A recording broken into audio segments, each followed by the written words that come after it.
You are watching Tutor Mej. Our lesson today is based on MELC Most Essential Learning Competency Code M7NS-1F-1. The learner performs operations on rational numbers. Today's objective: at the end of this video, the learner will be able to multiply rational numbers in fraction form. Talakayin natin ngayon ang multiplication of fraction.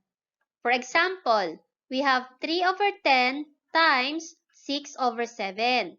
So, ang first step natin is to multiply the numerators. So, multiplying 3 times 6, we got 18. Step 2, multiply the denominators.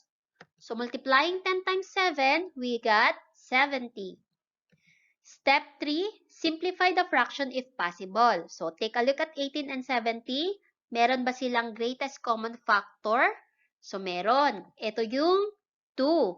So, 18 divided by 2, we got 9. And 70 divided by 2, we got 35. Ibig sabihin, 3 over 10 times 6 over 7 will give us 9 over 35. So, another example is 3/5 times negative 7 over 9. So, step 1 natin is to multiply the numerators. So, ngayon, isali natin yung negative sign ng 7 over 9 doon sa ating numerator. So, multiplying now 3 times negative 7, we got negative 21.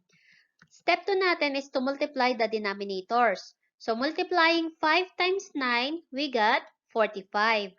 Now, for step 3, simplify the fraction if possible. Ano ba ang greatest common factor ng 21 at 45? So, meron tayong 3 as their GCF. Ngayon, dividing negative 21 by 3, we got negative 7. And dividing 45 by 3, we got 15. I-finalize lang natin yung ating sign. Lagay sa gitna. Yan. Ibig sabihin, ang 3/5 times negative 7 over 9 ay equal to negative 7 over 15. Now, it's your turn. Multiply the following fractions. Number 1, 5 over 15 times negative 3 over 10. Number 2, 4 over 9 times 1/2. Times starts now.